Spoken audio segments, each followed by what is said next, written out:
Hello, and welcome to the Project Good podcast. This is a social impact podcast interviewing experts and advocates about the pressing problems that we face globally and hearing how they suggest we move forward in the future. The Project Good podcast is brought to you by Project Good Work. The goal of this podcast is to inspire people and organizations to develop a mindset that can move others to positive action regarding the complex social issues facing people and the planet. For February, we're going to focus on examining race through motherhood in 2021. Today, I have the pleasure of interviewing Tomi Akatunde, the founder, editor-in-chief of Mother Mia, an online media community that is the #1 trusted destination for thoughtful, high-quality content that celebrates, supports, and empowers Black moms and Black women on their journey to motherhood. As someone who regularly interacts with Black mothers, I thought Ms. Akatunde's perspective could give a new insight into race through a perspective many of us can relate to, motherhood. Let's get into the interview.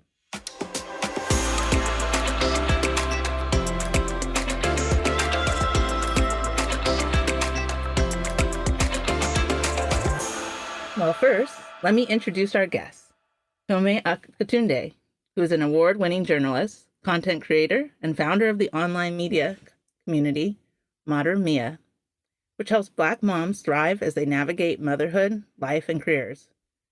Ms. Akatunde is passionate about celebrating Black motherhood, building a community for Black mothers, and providing a safe place for Black mothers to be themselves. Welcome, Tomi. Hi, thanks for having me. Right. So I'm so glad and so excited to speak with you. And as we were talking a little bit offline, I've been reading your stories and articles and the different interviews that you have done on moms since 2016, before I was a mom. So, you motivated me that I could do it. Well, that's So I awesome. wanted to, I'm sure everybody has asked you this before, but just for people who are not familiar with Modern Mia, I wanted to ask you why you decided to start Modern Mia. Yeah. Mm-hmm. So I started the site in 2012 when everyone was talking about leaning in and can women have it all. And at the time, I was in my mid 20s. I was kind of in a career that, you're trying to think about how the corporate ladder works. What does my life look like? And so I was really interested in these conversations and did not see women who looked like me being asked those questions about work life balance, having it all. And the women that were being asked to speak about those topics were at the tippity top of the corporate ladder, had busted through glass ceilings, had resources that the average mom, regardless of race, don't have access to. So that's pretty much what inspired the beginning of the website. I wanted to have conversations with women who look like me, to see how they do it and in a way that was honest and transparent. I think a lot of content just glosses over the difficulties of career and life and marriage and pregnancy and parenting. You just see the pretty picture. And the beginning of Modern Maya was really focused on no, but how did you do this? Like, we're sitting in your apartment and we are, aware of who you are because of how awesome your job title is. Uh, but I know that there was some work that happened behind the scenes, and that's still happening. So yeah, that's how it started. So I guess uh, one of the things, and this is, I'm going a little bit, I know I'd seen an interview with you before, is that I know that you had talked about getting into, I guess, what they would call the real with the moms, Yeah. which is different. And so, that's one thing I think that for me that makes your community like stand out. Thank you. Um, and then also, I noticed that you recently did a relaunch. I wanted Mhm. to make sure that I mentioned that before we jump into so much details. And just for, because I'd really love more and more people to find out all the wonderful things that you're doing. Oh, thank you. Can you tell a little bit about what's new in your community? Yeah, so I think when I started Modern Maya, it was kind of pre-influencer as we know it. So there weren't a lot of spaces that were creating beautiful imagery around Black mothers and Black children and families.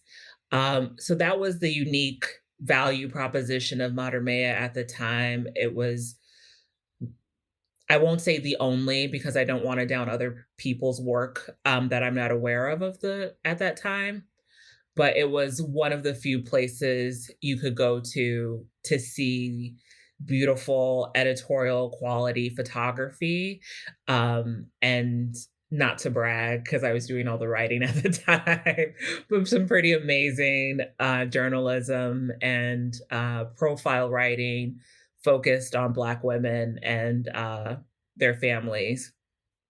And over the years, with the rise of influencers and um, people as personality and brand, you you don't have to go far to see beautiful pictures of Black women and their families, and you don't have to go far to see Black moms talking about their juggle of managing work and life and mothering. So I was trying to figure out what are the things that really set Modern Maya apart from these conversations. And what I recognized was that the Modern Maya community was really invested in conversations around intentional parenting, mindful parenting, conscientious parenting, ending generational trauma through their own parenting tactics. And so it was it was a choice to bring that more to the forefront. How can we talk about generational trauma, ending these cycles that exist in everyone's family, and get support necessary that, in some cases, when you go into these spaces that are focused on intentional or conscientious parenting, you might not see a lot of Black people in that space. It may make you think that these are conversations that aren't happening in our community, but they are. And you want to be in a space with people who are affirming your choices as a mother, who aren't saying things like, "Oh, we don't do that. That's what white people do." It's like, no, it's not a race specific consideration just because the spaces that exist for it don't center the stories or voices of non white families doesn't mean that other races aren't just committed to intentional parenting as as we are. So the new focus of Modern Maya, it's still what I call Black Mom Google. If you have a question about, who is making music for Black kids or who is creating Black dolls that affirm your kids' beauty, you're still gonna find that on Modern Maya, but there's gonna be more content that's focused on intentional parenting and also self-mothering, addressing some inner child stuff that comes up when you become a mother, because it's like, "Oh, I have this new life. It's making me think about the way I was parented. Some stuff is coming up. I wanna deal with that so that it doesn't show up in my parenting in a way that, continues some cycles that I'm not really happy about. So, yeah, that's what the relaunch is all about. And wonderful, and yeah, and that is so true. As a parent, it is like all of a sudden you have a mini mirror, Yeah. and so everything that you thought that you had taken care of in life, it you didn't. Yeah. um, I guess sort of one of the things that is I think a question that would come up from like a general public. What would you say is what makes being a Black mother different than being a white mother? Oh, I think about this conversation I had with Dr. Stacey Patton, who is a children's advocate and wrote a book about the use of corporal punishment in the Black community. And something that she said that just sticks with me every time I think about this question is that what would Black parenting look like without the specter of white violence? What would Black parenting look like without the knowledge of white supremacy's effect on every aspect of just everybody's life? And in the book, she said something to the effect that, like, Black families, Black children were not their mothers until quite recently. Like, it is a recent phenomenon, with the history of America and enslavement. Black people were chattel. Black people were not seen as people, they were seen as property. And so the children that were being born were equipment. They were not afforded humanity. Then you get into Reconstruction. You have the sharecropping system where you're having children um, to work a farm, and you have the fear of Jim Crow and racialized violence, and there's just so much. It's just it's hard to separate your experience as a parent in this country with the understanding that white supremacy is in the educational system, and it's why Black children are disciplined more frequently than their white counterparts for making the same mistakes, or viewed as being disruptive when someone else might be viewed as free spirited or high energy. It's read as disrespectful or violent. Uh, yeah, it's just always having that kind of double consciousness that, like, your child is not seen as a child in this system. I was speaking to a friend recently who does a lot of work in addressing police violence and offering support to families who are affected by police violence. And she told me a story of a Black boy who was shot in Mississippi. Thankfully, he survived the shooting, but he was 14 years old, and the police officer identified him as a man.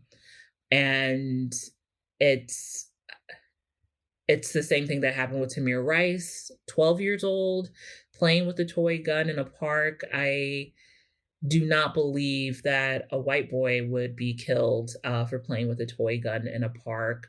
I don't think that's a stretch to even say, given what we saw with the insurrection and the way that, it's. I say that Black people are America's most foremost historians because this history, this knowledge is at the forefront of all the choices you make as a mother. So while you have the same concerns of, like, is my baby developing? Like, what school should I choose? Um, are they hitting milestones? There's everyone has those questions. All good moms think about that stuff. But then there's an added layer of racialized trauma from being in a white supremacist country that, just it adds another layer to parenting that I know Black moms wish they didn't have to think about, but they don't have that luxury. They don't have that privilege. I wish, a site like Modern Maya could just be about, um, what diaper bag to pick and stuff like that. But there's other things to think about as well.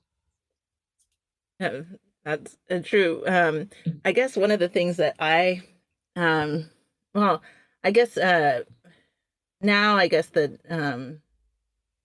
uh, I guess that we are looking at motherhood. I think in all races, in fact, because of what has happened with the pandemic and with the school system and everything like that. Um, and obviously, what happened with the race riots, one of the things that, kept getting asked to me on the street is like, do Black mothers need to be this vigilant? Like, really, like, can't they just relax? Like, why, um, like everybody always comes back, like, why do Black mothers, have to be so tough? Um, Mhm.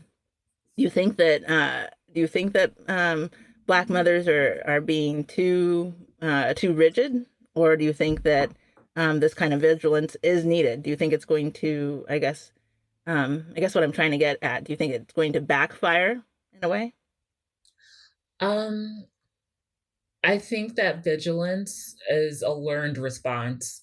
So if we didn't need to be vigilant, we wouldn't have to be vigilant. It wouldn't be something that we have passed down as a survival tactic um, for generations. So I think that vigilance is necessary. I think that something that comes with this new model of intentional parenting that is being cultivated with millennial parents and like when Gen Z become parents, and so on and so forth. It's just like the thing that I constantly think about is how do you make Black children aware of the realities of existing in a white supremacist society, without clipping their wings, without creating a chip on their shoulder.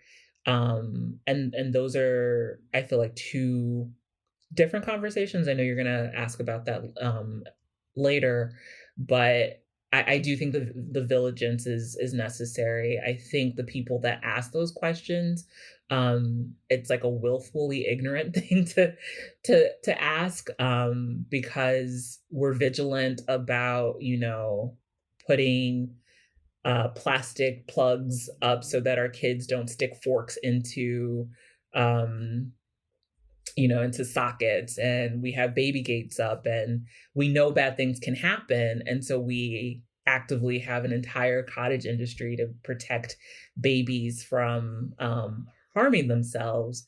And yet you're watching the same news I am, for the most part, and you're seeing Black children being killed, Black people being killed with impunity. You're seeing stories of like police officers and law enforcement figures in schools harming children, Black children more often than not. There was that story in Florida of a 6-year-old who was arrested for having a tantrum. Like, how can you see those stories, those headlines, and ask if like vigilance isn't necessary?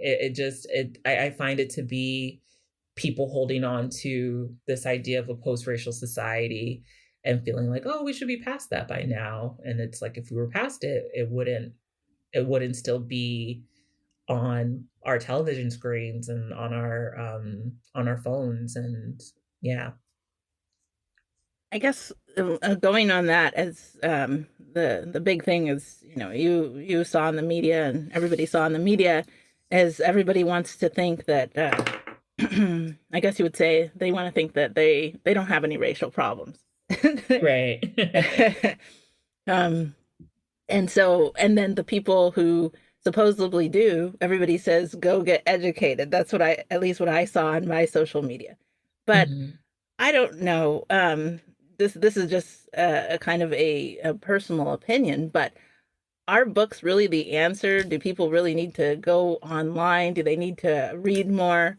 Um, I I question if that's really the answer, um, Yeah. because I feel like you wouldn't you wouldn't this is kind of a lesson I guess that you would learn with your parents, like treat everyone the golden rule, right?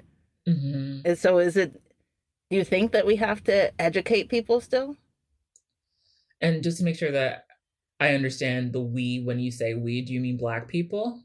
I think it's black people or people that I guess they could consider themselves non-racist, like because even Mm, in this case, the difference I think in this experience versus during previous times is that people from other races got involved in mm, I guess you would say in a passionate way, and everybody yeah, was saying like, "Go get educated, read your books, learn Black history, yeah, or learn about this, American what has happened."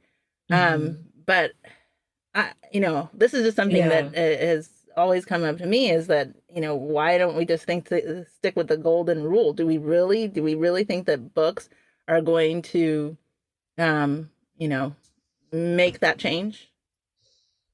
Uh, no. So, I went to a majority Black elementary, middle, and high school. I'm from Kansas City, Missouri originally, and I in my, high school, we had a mandatory Black history classes, or a Black history class, and I always felt once I left my high school and went to college, which were, predominantly white institutions that I went to, I always felt like the white kids I went to school with were just more knowledgeable because of the Black history class.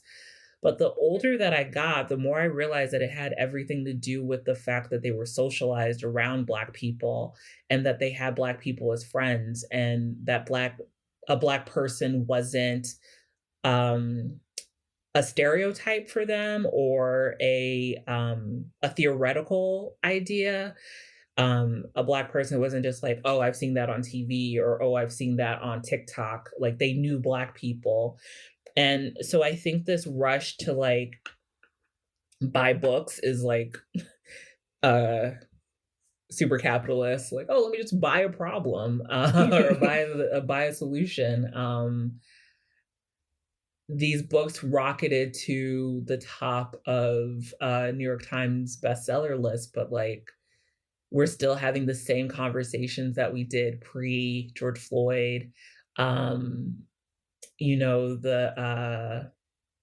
the margins in which the Democrats are in power are very, very slim. Like if it were that easy, it would have been fixed by now. So I think that there is a level of education that's necessary. But I don't think everyone applies the golden rule the same way.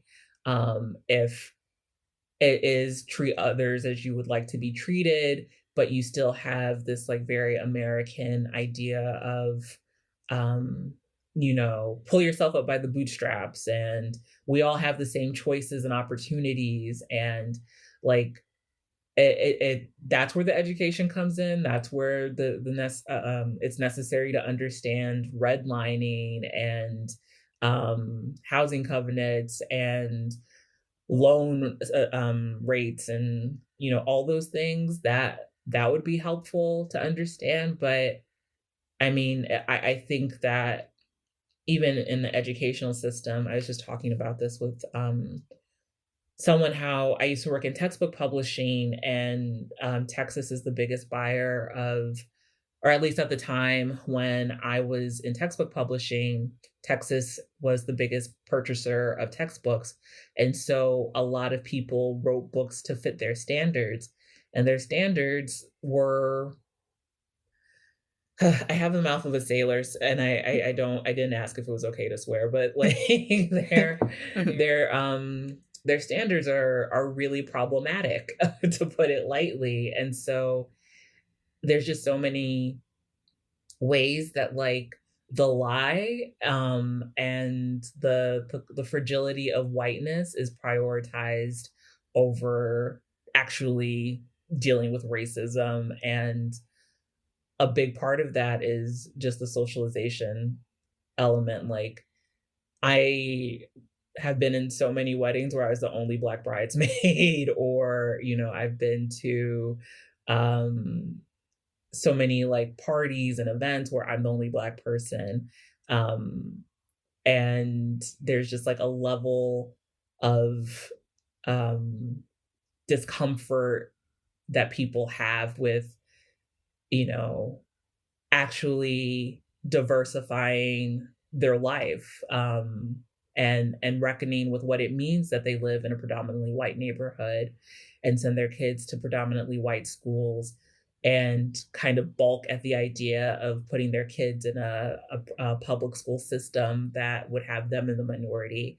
Like, they can understand all these concepts in a book, but when you actually ask people to make choices that reflect these politics that they agree with, it's like, oh, actually, so how about white fragility? Like, does that count as doing the work?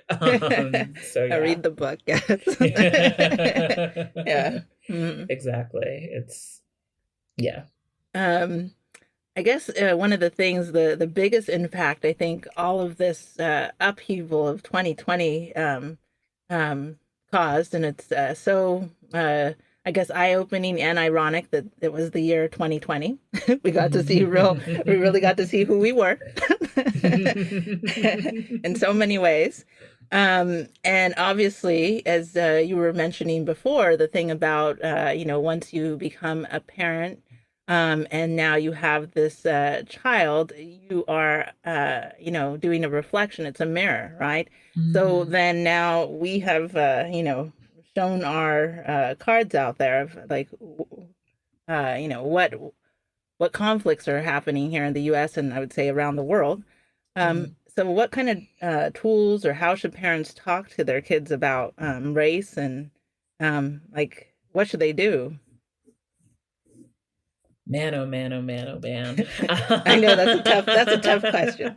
Well, it's also a reminder for me because I have an article that I've been sitting on that addresses this question. So every time I get asked this question, it's like, I gotta go edit that piece and get it up on the website.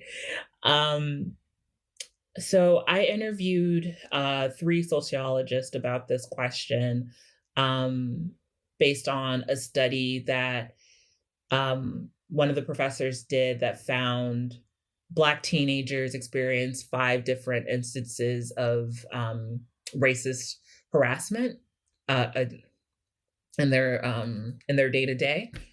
And I spoke to a professor who, oh gosh, I need to look up her name, because it's just important, so important, the work that she's doing.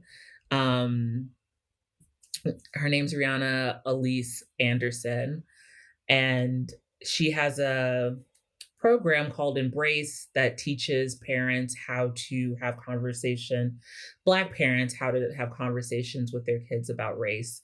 And the biggest takeaway that I took from these conversations is that parents have to understand their own relationship with race and have that inform the way they talk to their kids. Um, when you've had traumatic experiences revolving around race, and you've had experiences that you were never allowed to really process, because I can speak from personal experience. Um, my social circle is predominantly white because of the my college social circle. The friends that I made from college are mostly white, and that meant that the people that I met in my early 20s were also mostly white. And so there were so many things that happened because what I was taught growing up was that you have to be 2 times better to get half as much, and there was, like, a lot of infantilization around white people's feelings because of that fragility. It was like, "Oh," being uncom white people say crazy stuff all the time, white people say racist stuff all the time, and you just have to, like, suck it up, because if you wanna be in the room to get half as much by working twice as hard, you're gonna be the only one a lot of the times, and you don't wanna rock the boat, be a model minority, a lot of respectability politics stuff. So there's a lot of stuff that happened that I'm just now telling people like, "Hey, freshman year, you said this thing that really upset me." And as a parent getting ready to talk to your kids about race, like, you have to process that stuff first, because it's the difference between preparing them in a way that gives them their humanity versus creating a chip on their shoulder. And, speaking in maxims like, "All white people do this, all Black people do this," it's really important to do that processing work yourself. And then something else that came up in some research and conversations I've had is just, like, making distinction between race and racism.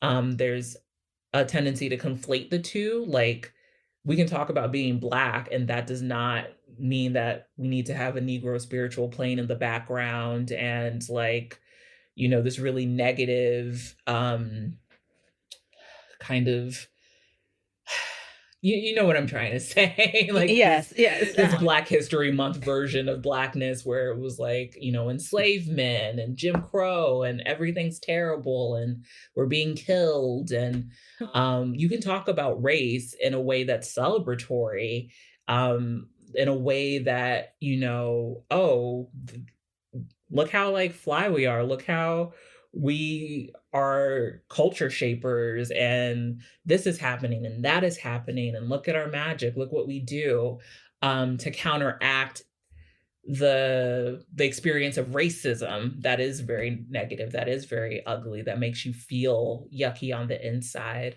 So when I was growing up, I started reading really early, and I would read Jet, my parents' old Jet magazines, and Ebony, and the KKK was my boogeyman. Like, I knew those stories, and I knew the kind of, like, racist, traumatic stuff that was happening in this country, and that's what I knew about Blackness. I did not know, the fun stuff, the things we're celebrating, the things that would make me proud to be Black. I knew that people would not like me because of the color of my skin, but I didn't know that the color of my skin was okay. There was nothing wrong with that. And so I think a big part of talking to you, and this is specifically for Black parents, um, a big part of talking about race versus racism is making that distinction, processing your own feelings about race and racism so that you don't unintentionally pass on that kind of trauma, your own trauma to your kids so that they can have their own experiences separate from the ones that you've had. I think it's being a safe space for your kids to come to you to say, like, oh, someone said that they didn't want to play with me today because I'm brown. And instead of being like, up, like, let me get my shoes, let me like go over to that school and talk to some people. It's like, oh, well, how did that make you feel? Oh, okay. I like, and why do you feel that way? Right. Well, what they said was wrong. And, like being able to address your kids' feelings first and then pointing out like, that might help in sometimes. Sometimes people feel this way about people who look like us, but we are not the problem. They're the problem. Their ignorance is the problem. And what can you do to feel good about yourself if that happens again? And, kind of advocating for your kids by teaching them how to advocate for themselves too. So still like, yes, get your shoes on, get ready to go to the school, but Yes. also Uh-huh. take care of your kids' feelings in that moment. So that's for Black parents. And then the quick thing I would say for anyone else, which I hate this because I was just thinking about the amount of violence that folks in the Asian community are experiencing right now because of the former occupant in the White House. Yes. And Mhm. um, all of that is just like racism and is not just a black and white issue. And so often in this country, it becomes a black and white issue. Um, but kids notice the differences in race very, very quickly. Like it is a natural human response to be like, oh, this person looks different than me. And instead of shaming a child for noticing those differences, or saying it's too early for us to talk about that, we can't talk about that. That color blindness is really harmful because instead of expressing the reality of the world, you're setting your kids up to believe that we're all the same, and we're not. Thank God we're not. Like, that Mhm. would be really boring. But by having this language that like, "Oh, everyone's the same," well, then I have the same opportunities and everyone's the same. Why is this person, complaining? I don't really empathize with what they're saying. I don't agree with their pain, because we're all the same and I don't see color. So, yeah. Agree with that. The color Mhm. blindness. It's funny when I was a kid. I went to a predominantly white school. I think maybe there were 20 black kids out of 4,000. Yeah, yeah. So color blindness was pushed, right? Mhm. But then as when I later grew up, I was like, well, why are we afraid to see color?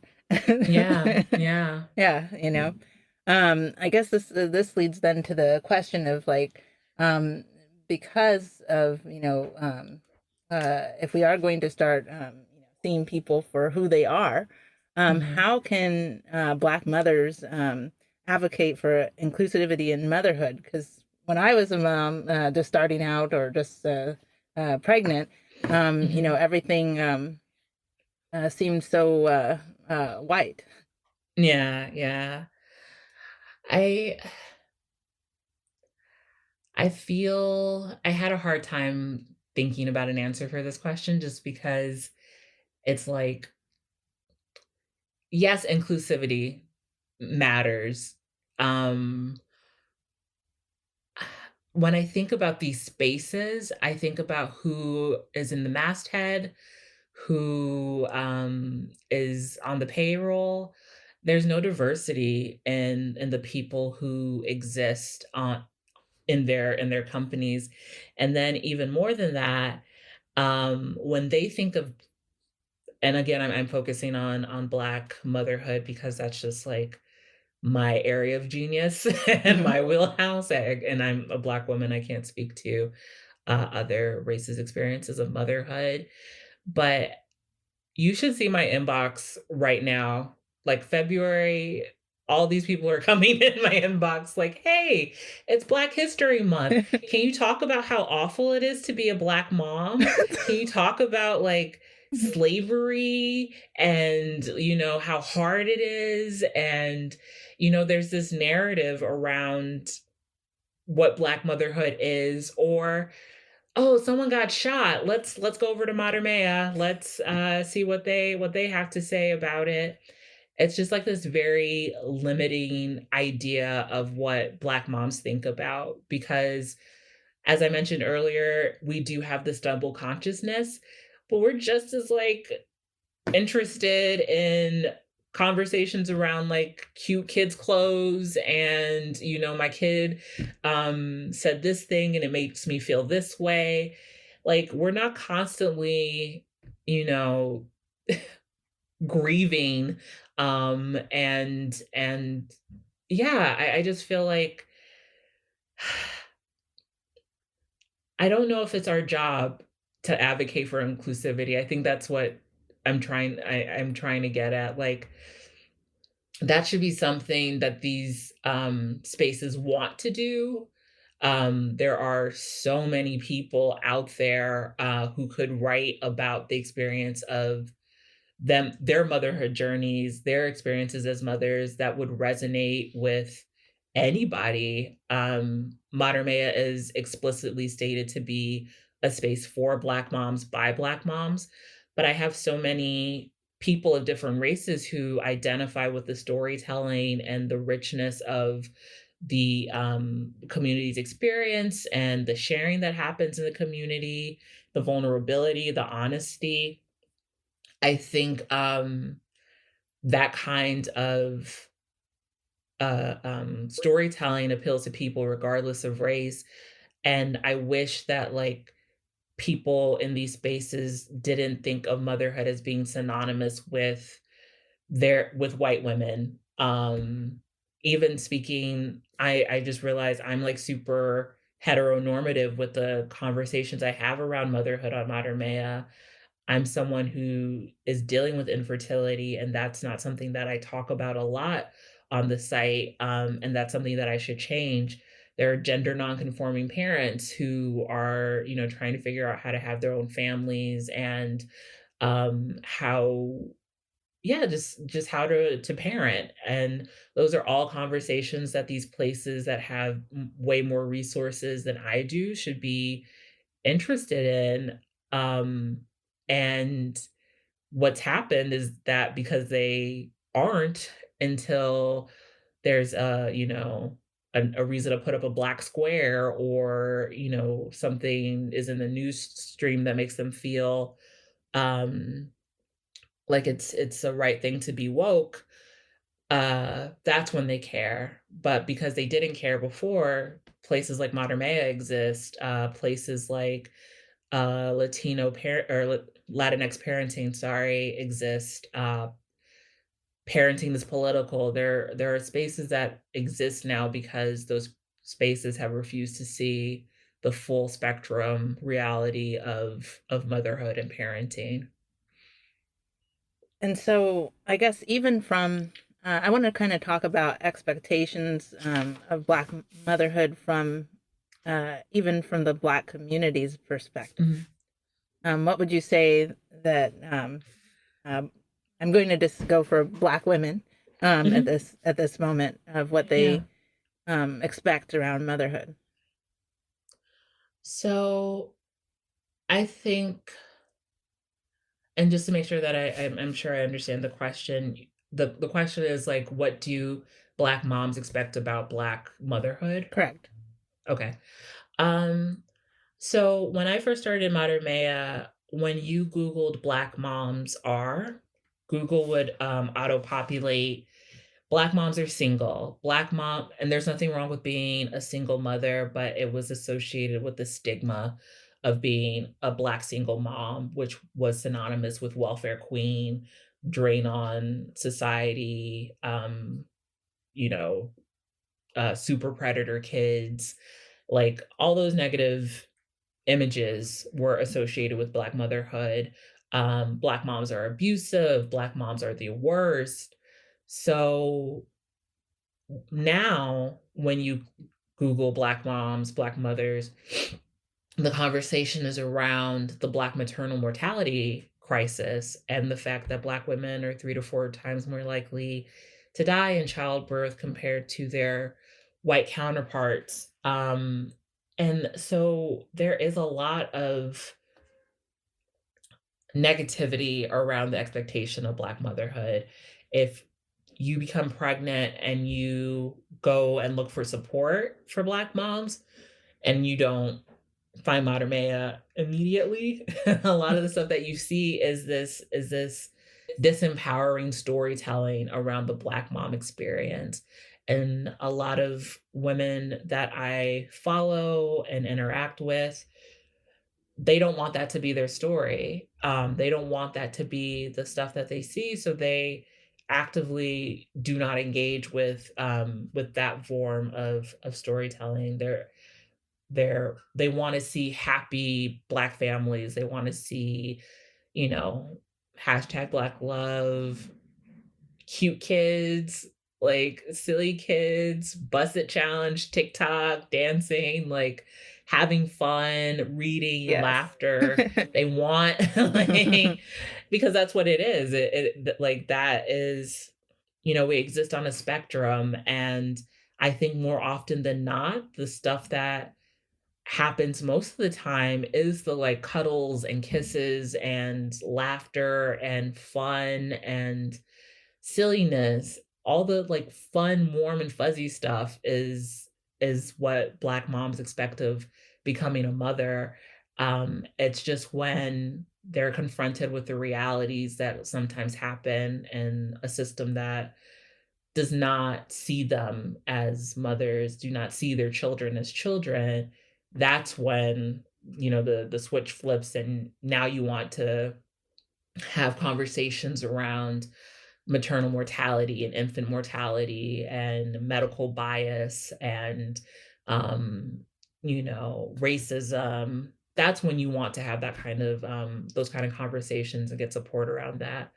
But I mean, if I never had to talk about racism again, like, that would be amazing. Everybody would be happy. But, unfortunately, that's not what it is. But I would say, yeah, the majority of what Black moms expect from their motherhood is joy and happiness. But it's also tempered by the reality that, something could happen because something has happened. Yes, and I guess that's sort of leads to my other question of, I guess what are you can just give me like maybe like 2 or 3 reasons why you think that Black moms are not allowed to be the mothers they would like to be. Um, I do a variation of this a lot, but like the short answer is racism and the long answer is racism. Like, that's just it. I think that, you know, so many of the poor health outcomes, of the wage gap, of all these things that would affect someone's ability to have a thriving life is impeded by racism. So, I saw something that a study that found that Black women in their 40s and 50s, their genes are 7.5 years older than the genes of white women in the same age range. And a part of that is chronic stress, and the stress of being in a racist society. Um, I have asthma, like really, really bad asthma. And I live in New York, and New York, Bronx to be exact, has the highest instances of childhood asthma. And that's because our communities they have all these highways going through that community because there's environmental racism where people would never think to cut through a suburban community with all this traffic and diesel fuel um, spewing trucks and cars coming by. And so that's something that we have to deal with. Even if you are someone who is raised in a great community with like, I don't know, a Whole Foods on every corner and like pasture raised chicken in every pot. But you go into an office where you're dealing with microaggressions and the stress of that, and you find out that you are being paid way less than your counterparts even though you have more schooling, because Black women are some of the most or the most educated group, I think, according to a recent study Mhm. that I hate when I say recent study and I like can't remember the year. No, 'Cause I don't read wanna that. I read a sound similar study, and I'm a okay. Pew Research nerd. So yeah, so Okay. I've yes, and I've read it like a bunch of different places, And I was like, Yeah. wow, but I'm Yeah. not surprised. I noticed that Mhm. with friends and Yeah. and I just see like, how hard people are working out there and the people that are in the Right. media and you're like, "Oh, this person like they have a PhD." Yeah, Yeah. yeah, and it's part of, like, the grind mentality that comes from being told that you have to work twice as hard for half as much, like, we know what is stacked against us, and we see how a potential way to work around the system, to work within the system, and yet you still find these problems where, a friend was telling me that she found out that she was making so much less than a coworker who was a white guy, and like these are just conversations that they're just so tiring. Like I wish we could have a new conversation where it was no longer that, this is how much we get paid on, we get pennies on the dollar compared to white men, and, you know, um, doctors don't believe our pain, and, I wish that people were more interested in solving the problem than being upset about being called racist. Like, if you fix the problem, you wouldn't need to be called racist anymore. Like, we could Yes. talk about something else. This is true. And I guess that Yeah. answers, in a nutshell. I was going to ask you how mainstream organizations can support Black mothers, but I think that Mhm. answers that question. Mhm. Yeah. I guess why do you think there are so few like people and organizations that, showcase positive Black motherhood? Um, I I think it's the same reason why, like, in the 90s, we had this amazing rush of, like, Black TV programming, and, now we don't, and it's starting to come back again. I think people think of it as a niche. I think, like, once you have hit a certain number of Black people, people are like, "Oh, it's a Black thing now." Like, that's not for everybody. The idea of mainstream is still very, very white, and people think that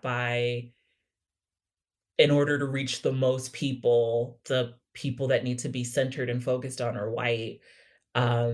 And that's borne out because that's been the only option for such a long time. But, you know, the dem there's a democratization of access now with the internet and people being able to tell their own stories, and, um, I think there are way more Black mom blogs and spaces that exist that came to be as a response to the lack of, diversity and inclusion in those spaces, but I think that a simple answer is just, mainstream still equates to white in a lot of people's minds, and, um other people are relegated to a certain month in the year, or, a diversity hire, or, yeah.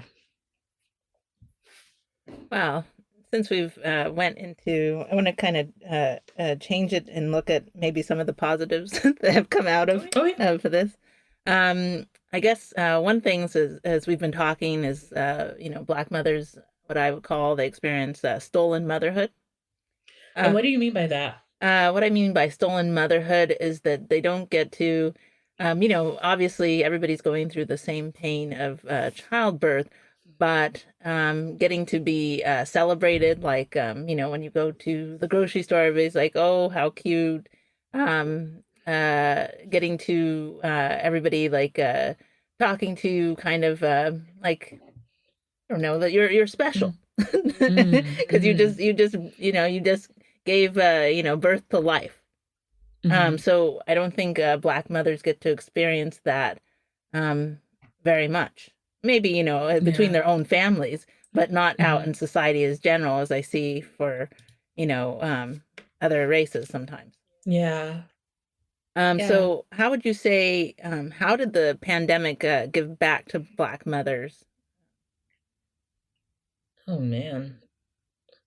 I don't know that it has in terms of like what you're talking about in terms of celebrating Black moms. I think there have been these listen to Black women moments that again just strip Black women of any complexity. They're either it's still falling into the mammy Jezebel, welfare queen, like those kind of tropes are still applied when we say things like listen to Black women and thank Black women. It's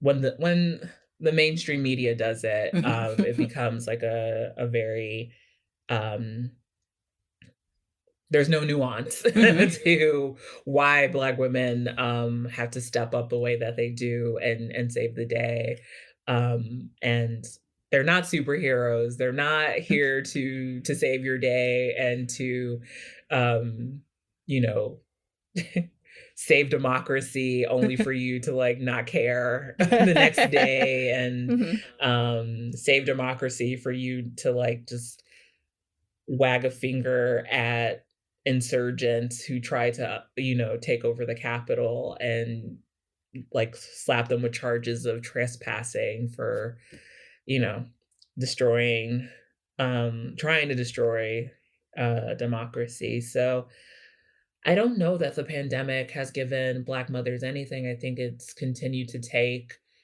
um, Black moms and or Black and Latina women have had the biggest job losses because of the pandemic. The people of color are more likely to be essential workers, and we have this country has not taken care of essential workers. There's not a minimum wage, a livable minimum wage. There is not a respect for mothers in general. And I think with everything, when America gets a cough, like, people of color get the flu. So I don't think the pandemic has done anything good for the for this idea of stolen motherhood.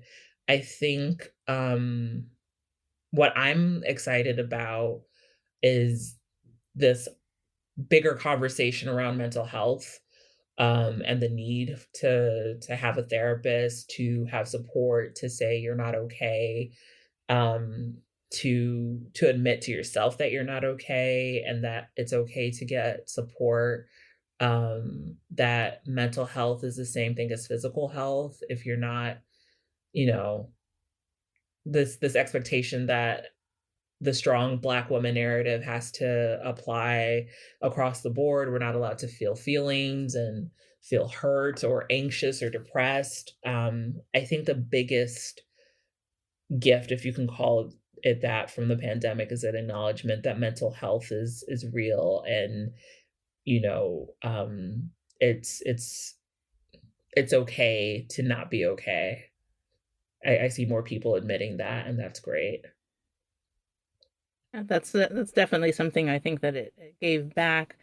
Um, and the one thing I was thinking that it gave back, just this is just from my perspective, is that it Mhm. gave me time with you know my daughter probably that I wouldn't have had. Oh, So yay. Well, so that is true. That is true. so, I have heard that so more I, time, um but I guess in dealing with this pandemic as it is still going on, mhm. um, how Yeah. have you seen? Has there been there may not have be like that much of a difference because everybody's kind of in shock. Mhm. Have you seen a difference with how Black mothers are coping during the pandemic versus white mothers, or not really? Not really, Mhm. I don't think. I think everyone is just kind of like WTF, like kind of in a daze right now and just really overwhelmed and anxious. I will say that I'm not in a lot of white mother spaces, but, like, the few that I'm in, everyone is just like, "When is there gonna be a light at the end of the tunnel, or is that another oncoming train?" Like, I just how much longer are we supposed to be parenting and existing in this weirdo reality? Yeah. And then, just as I guess, kind of a coming to a closing kind of question, um, Mhm. just because I think a lot is still to be determined on how, um, I guess everybody's going to vaccinations, so we'll see how everything turns out. Yeah. Um, but just because this is also the name of your online media community, what does Mhm. the word mother mean to you? Oh, man.